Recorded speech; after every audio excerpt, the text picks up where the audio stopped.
What's going on, everybody? It's Nick Payne with the Face Mask Podcast, continuing to profile rookie wide receivers ahead of the 2021 season. Up today, Eagles wideout, DeVonta Smith, the 10th overall pick in this year's draft, and the 2020 Heisman winner after posting insane numbers his senior season at Alabama, 117 catches, over 1,800 yards, 23 touchdowns.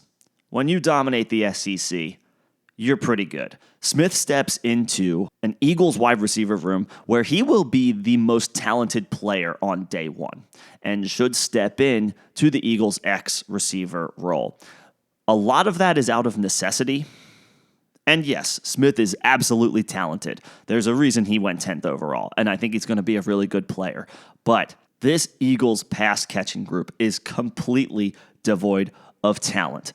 Outside of Dallas Goedert at tight end, there's not much here. So Smith is going to have to take on a pretty significant role on day one. There is a very good chance, a very high chance, Smith leads the Eagles in targets, catches, yards, and receiving touchdowns. He may lead the Eagles in all of those as a rookie. Those numbers may not be league leading or even top 10 in the NFL, but they're going to lead the team.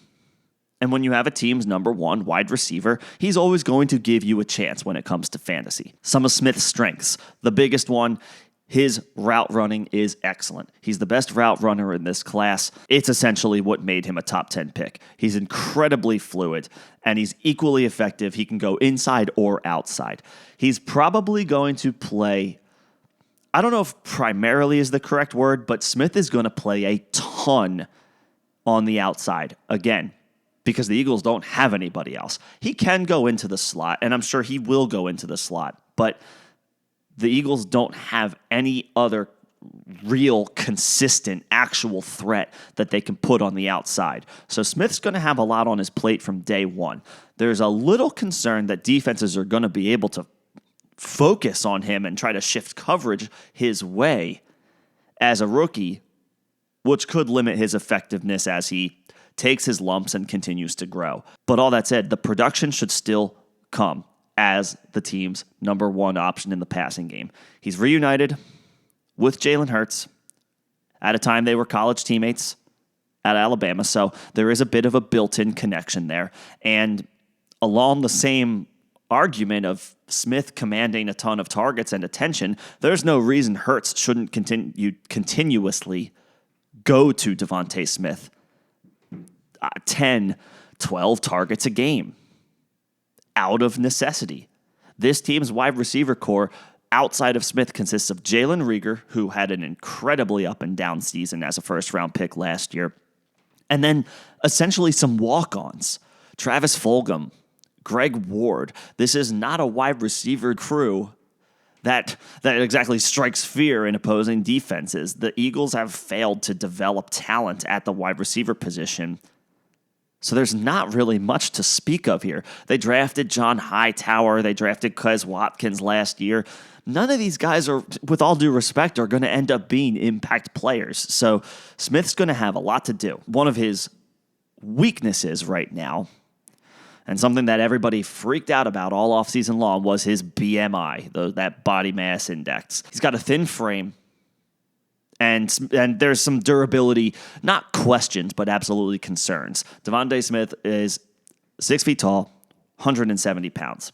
By NFL standards, he's tiny. So there's definitely concern that, one big hit from a bigger player could take him out. But you're talking about a talent where he should be able to separate from opposing cornerbacks. He's not a guy that you should really have going over the middle, but he's fast, elite body control, can make the circus catch, and he can hit big plays. Not to mention, he could be the team's punt returner if he needed to be. I don't expect the Eagles to ask him to do that just because they're already going to be asking so much of him as a wide receiver. So the only concern is pretty much his size. Will bigger NFL cornerbacks, defensive players in general, who are going to be larger than 170 pounds, are hits going to take a toll quicker than you may expect? That's the major concern. But I would have to imagine the Eagles are not going to scheme up plays where Smith is constantly running routes where he's going over the middle and could potentially end up on the wrong side of a hit from a linebacker. I think there's going to be a lot of plays where you see him go downfield because, again, the Eagles don't really have anybody at wide receiver with big playability.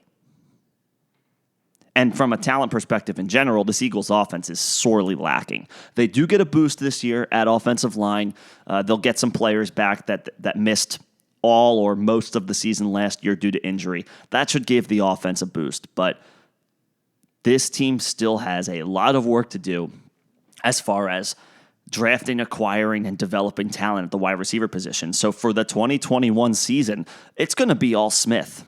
His ADP has absolutely climbed up. In underdog fantasy now, we're at the point where you can't get Smith after the 6th round.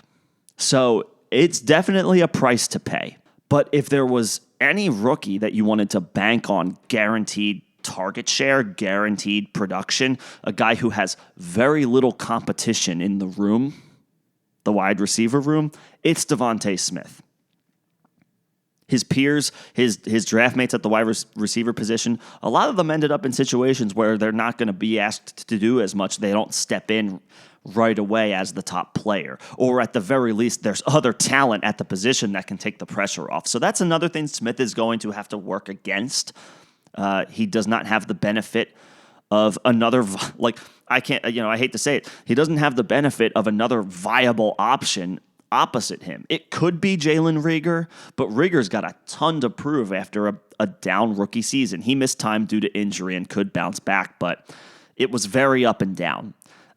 Should the Eagles be better on offense in 2021? Hopefully. They can't get that much worse. It should be noted, though, Jalen Hurts did only complete about 52% of his passes when he took over for Carson Wentz. Yes, it was an awful situation, and yes, it was a very, very limited sample size, but that number needs to get better. Hopefully, Smith adds to that. So while it's not the most ideal situation and it's not the most talented offense, Smith is going to be heavily involved out of necessity because he is the best talent in the room, and talent wins out. It might be ugly. It might be a struggle sometimes, but guess what? That's why garbage time exists. I fully expect Smith to have a big season relative to rookie standards. What does that mean? I think there's reason to expect over 60 catches, somewhere around 1,000 yards, and he should catch 7 or 8 touchdowns. We're talking solid production as a rookie because there's not really anybody else in this offense that I see being able to put up those types of numbers. So while there's concern that Smith might have to do a lot more than asked of your average rookie, and there might be more pressure just because defenses know that and will key on him, he could struggle a little bit. But the production will come through. It could be very up and down. But if you're a believer in drafting a team's wide receiver 1, you could do worse than Smith in the 6th round. So what do you guys think? Do you agree? Do you think Smith is poised to have a big season, a big rookie season for the Eagles? Or do you disagree? Do you hear my concerns? He's too small. Defenses will be able to key on him. They'll be able to take him away. Bigger cornerbacks will just be able to be more physical with him. Therefore, I am fading him. That could be your argument. Let me know. Drop some comments below. We can have a conversation about this. I think Smith is one of the most interesting players coming into the season relative to his role, his ADP, and his expectations. So I would love to have a conversation about this. Until then, that's all for now. Don't forget to hit that subscribe button. And thanks for listening.